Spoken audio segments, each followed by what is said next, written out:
Satyabama Institute of Science and Technology, Chennai and Sriperumbudur.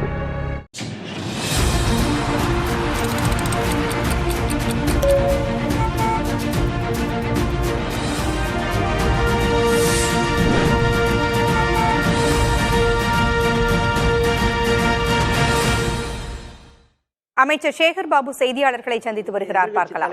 இன்றைய முதலமைச்சர் அன்றைய எதிர்க்கட்சி தலைவர் வலியுறுத்திய போது கொரோனாவால் ஒரு உயிர் கூட தமிழகத்தில் மடியாது என்று அறைகோலிட்டார். ஆனால் ஆயிரக்கணக்கான உயிர்கள் மடிந்த பிறகுதான் கொரோனா நோய் தொற்றை உணர்ந்தார். அந்த கொரோனா நோய் தொற்றிலிருந்து தமிழக மக்களை மீட்டவர் 2021ஆம் ஆண்டு ஆட்சிக்கட்டிலுக்கு வந்த பிறகு அந்த கொரோனா நோய் தொற்றின் போது தமிழக முதல்வர் 5000 ரூபாய் தர வேண்டும் என்று கோரிக்கை வைத்தபோது அதில் 1000 ரூபாய் கொடுத்து நழுவிய அன்றைய முதல்வர் எடப்பாடி பழனிசாமிக்கு பதில் சொல்லுகின்ற வகையில் ஆட்சி பொறுப்பை ஏற்றவுடன் 4000 ரூபாயை அனைத்து குடும்பங்களுக்கும் வழங்கிய பெருமை இன்றைய முதல்வர் மாண்புமிகு தமிழக முதல்வர் திராவிட மாடல் ஆட்சியின் நாயகன் அவர்களை சாரும். நேற்றைக்கு பேசுகின்ற பொழுது மாண்புமிகு எதிர்க்கட்சி தலைவர் அவர்கள் தமிழ்நாட்டிலே குறிப்பாக சென்னையிலே வளர்ச்சி திட்டப் பணிகள் ஏதும் பெரிதாக நடைபெறவில்லை என்று குறிப்பிட்டார். அரண்டவன் கண்ணுக்கு இருண்டதெல்லாம் பேய் என்பதை போல் எங்களுடைய ஆட்சி காலத்தில்தான் வடசென்னை வளர்ச்சி திட்டம் என்ற ஒரு உன்னதமான திட்டத்தை மாண்புமிகு தமிழக முதல்வர் கொண்டு வந்தார். அந்த திட்டத்தால் பாதுகாக்கப்பட்ட குடிநீர், சீரான கழிவுநீர் ஓட்டம், தடையில்லா மின்சாரம், பக்தவச்சனம் காலத்திலே கட்டப்பட்ட பள்ளி மாதாவரத்திலே இந்த பள்ளியை கூட இன்றைக்கு தனியார் பள்ளிக்கு அளவிற்கு தரமுயர்த்தி கட்டியிருக்கின்ற சூழல், அதேபோல் அரசு மருத்துவமனைகள், அதேபோல் அரசு தடையில்லா மின்சாரத்திற்காக புதிதாக 33/11 கிலோவாட் கொண்ட துணை மின் நிலையங்கள், 130/11 கொண்ட துணை மின் நிலையங்கள் என்று எண்ணிலடங்கா திட்டங்களை சென்னைக்கு கொண்டு வந்து வட சென்னையை இன்றைக்கு வாடாத சென்னையாக மாற்றிய பெருமை மாண்புமிகு தமிழக முதல்வரை சாரும். அதற்கு ஒரு சாட்சி வேண்டுமென்றால் நம்முடைய வாட்டர் பேசின் ரோடு என்று சொல்லப்படுகின்ற தண்ணீர் தொட்டி தெருவிற்கு சென்று பாருங்கள். ஒரே இடத்தில் 700 குடியிருப்புகள் கட்டி முடிக்கப்பட்டிருக்கின்றன. 140 குடியிருப்புகள் கட்டப்பட்டு வருகின்றன. 2.5 ஏக்கர் நிலப்பரப்பில் பாக்ஸிங் கோர்ட், டென்னிஸ் கோர்ட், விளையாட்டு மைதானம், ஃபுட்பால் கிரவுண்டு கொண்ட ஒரு அமைப்பு.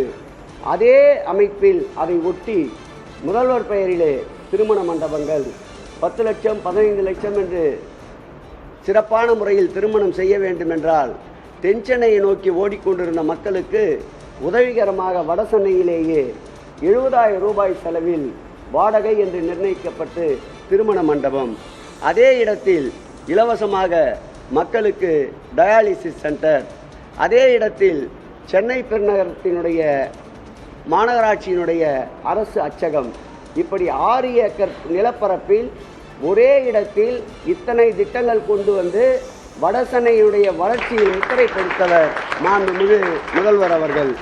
ஒன்றே ஒன்று குறிப்பிட்டு சொல்ல வேண்டுமென்றால், இந்த ஆட்சி ஏற்பட்ட பிறகு 1479 கிலோமீட்டர் அளவிற்கு மழைநீர் வடிகால்களை அமைத்திருக்கின்றோம். இந்த ஆட்சி ஏற்பட்ட பிறகு உதாரணத்திற்கு சொல்ல வேண்டுமென்றால் வட சென்னையில் மாத்திரம் 3 பாலங்கள் திறக்கப்பட்டிருக்கின்றது. மாண்புமிகு எதிர்க்கட்சி தலைவராக இருந்தபோது கொளத்தூரிலே அவர் வைத்த கோரிக்கையை ஏற்ற அன்றைக்கு ரயில்வே அமைச்சர் அவர் கொடுத்த உத்தரவின் பேரில் வில்லிவாக்கம் LC1 இந்த ஆட்சி காலத்தில் தான் திறக்கப்பட்டது.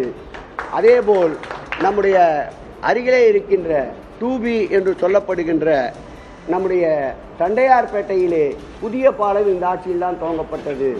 அதேபோல் ஜமாலியா அருகில் செங்கைசிவ மேம்பாலம் மாண்புமிகு தமிழக முதல்வர் அவர்கள் ஆட்சியில் தான் துவங்கப்பட்டது.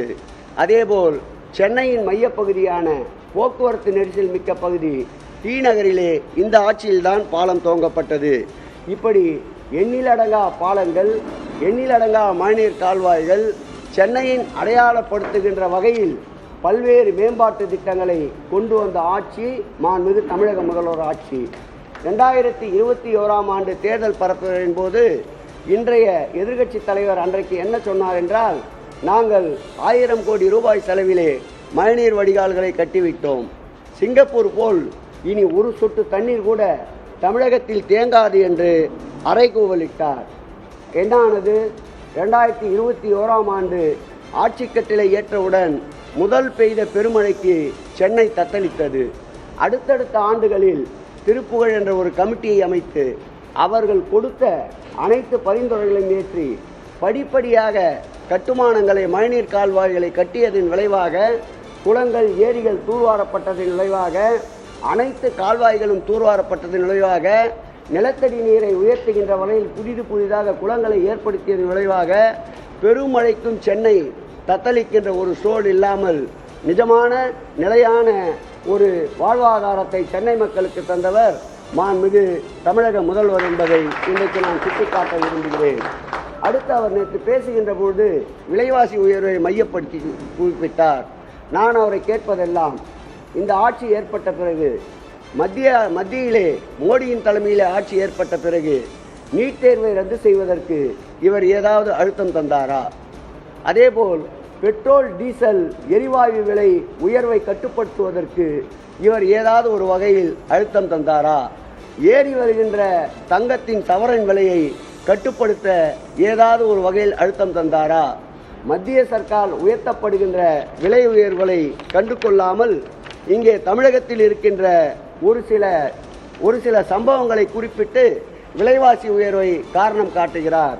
அவரை நான் கேட்டுக்கொள்வதெல்லாம், நீங்கள் கடுமையாக காங்கிரஸையும் திமுக கூட்டணியும் சாடுகின்ற நீங்கள் நேற்றைக்கு உங்கள் பக்கத்திலே நிற்க வைத்து தேர்தல் பிரச்சாரத்தை துவக்கினீரே, அவர் எந்த அரசியல் அடிப்படையில் வந்தவர்? குமரியானந்தனுடைய மகள் குமரியானந்தன் எந்த இயக்கத்திலிருந்து வந்தவர்? அதேபோல் மூப்பனார் மகனை இன்னொரு பக்கத்தில் வைத்துக் கொண்டிருக்கின்றீர்கள். மூப்பனார் மகன் எந்த பக்கத்திலிருந்து வந்தவர்? இவையெல்லாம் குடும்ப அரசியல் இல்லையா? திராவிட முன்னேற்ற கழகத்தை பொறுத்தளவில் தமிழகத்தையே தன்னுடைய குடும்பமாக நடத்தித்தான் குடும்ப அரசியலை செய்து கொண்டிருக்கின்றது. ஆகவே நேற்றைக்கு அவர் பேசியிருப்பது அனைத்தும் புலம்பலின் முழு வடிவம். மாண்புமிகு தமிழகத்துடைய முதலமைச்சர் அவர்கள் பொறுப்பேற்ற பிறகு ஒன்றிய அரசினுடைய நிதி ஆய்வு புள்ளி விவரத்தை நிர்மலா சீதாராமன் நிதியமைச்சரிடம் கேட்டு நம்முடைய எதிர்க்கட்சி தலைவர் பெற வேண்டும் என்று அன்போடு கேட்டுக்கொள்கிறேன். அதில் இந்தியாவிலேயே தமிழகம்தான் 11.9 என்ற அளவிற்கு பொருளாதாரத்தில் உயர்வு நிலை கண்டதை அவருக்கு மீண்டும் இதில் இந்த பத்திரிகையாளர் சந்திப்பில் நினைவுபடுத்த கடமைப்பட்டிருக்கின்றேன். நேற்றைக்கு கூட அவர் நாங்கள் தான் முந்திவிட்டோம் என்று கூறிக்கொண்டு ஒரு பேட்டியை தந்து கொண்டிருந்தார். ஆம், நாங்கள் நிறைகுடம், இன்னும் தேர்தல் அறிக்கை தரவில்லையே என்றார். அது காலி பாத்திரம், அப்படித்தான் அலும்பும். திராவிட முன்னேற்ற கழகம் நிறைகுடம், சொல்வதை செய்வோம், செய்வதைத்தான் சொல்லுவோம் என்பதுதான் எங்களுடைய தாரக மந்திரம். நேற்றைக்கு அவர் அறிவித்த தேர்தல் அறிவிப்புகள் அனைத்தும் ஏற்கனவே மாண்புமிகு தமிழக முதல்வர் 2021ஆம் ஆண்டிலிருந்து செயல்படுத்தி கொண்டு வருகின்ற திட்டங்களின் நகல்தான். அடுத்து இன்னொன்றை சொன்னார், உறவுக்கு கை கொடுப்போம், உரிமைக்கு குரல் கொடுப்போம் என்றார். இது யாருடைய தாரக மந்திரம்? மறைந்தும் மறையாமல் வாழ்ந்து கொண்டிருக்கின்ற முத்தமிழறிஞர் தலைவர் கலைஞர் அவருடைய தாரக மந்திரம். உறவுக்கு கை கொடுப்போம், உரிமைக்கு குரல் கொடுப்போம் என்று சொந்தமாக 4 வார்த்தையை கூட பயன்படுத்த திராணி இல்லாத, தெம்பில்லாத, வலுவில்லாத, எண்ணங்கள் வலுவில்லாத ஒருவர் இந்த தமிழகத்தினுடைய திராவிட மாடலுடைய நாயகனாக எதற்கும் அசைந்து கொடுக்காமல் உறவுக்கு கை கொடுப்போம், உரிமைக்கு குரல் கொடுப்போம் என்று ஒன்றியத்தை ஒற்றை மனிதனாக, இரும்பு மனிதனாக எதிர்த்து கொண்டிருக்கின்ற தமிழகத்தில் மீண்டும் திராவிட மாடல் ஆட்சி 2.0 கவர்னர் மாளிகையிலே முத்துவேல் கருணாநிதி ஸ்டாலின் என்ற முழக்கம் நிச்சயம் முழக்கப்படும் என்பதை இந்த பத்திரிகையாளர் சந்திப்பில் தெரிவித்துக் கொள்கிறேன். பயத்திலே முன்கூட்டியே ஓட ஆரம்பித்திருக்கின்ற எடப்பாடியார் அவர்களே, எங்களுடைய படை ஏற்கனவே தமிழகத்தில் இருக்கின்ற அனைத்து தெருக்களில் ஒன்றிணைவோம் தமிழ்நாடு என்ற தலைப்பிலேயே, ஓரணியில் தமிழ்நாடு என்ற தலைப்பிலேயும், வெல்லும் தமிழ் பெண்கள் என்ற தலைப்பிலேயும் மக்களிடம் ஊடுருவி இருக்கின்றது. இந்த ஊடுருவி திமுக அரசின் சாதனைகளை பட்டியலிட்டு வருகிறார் அமைச்சர் சேகர் பாபு. நேற்று பரப்புரையை தொடங்கிய எடப்பாடி பழனிசாமி திமுக அரசை பற்றி குற்றஞ்சாட்டியிருந்த நிலையில் அவற்றுக்கு மறுப்பு தெரிவித்து தனது கருத்துக்களை பேசி வருகிறார். Satyabama Institute of Science and Technology, Chennai and Sriperumbudur.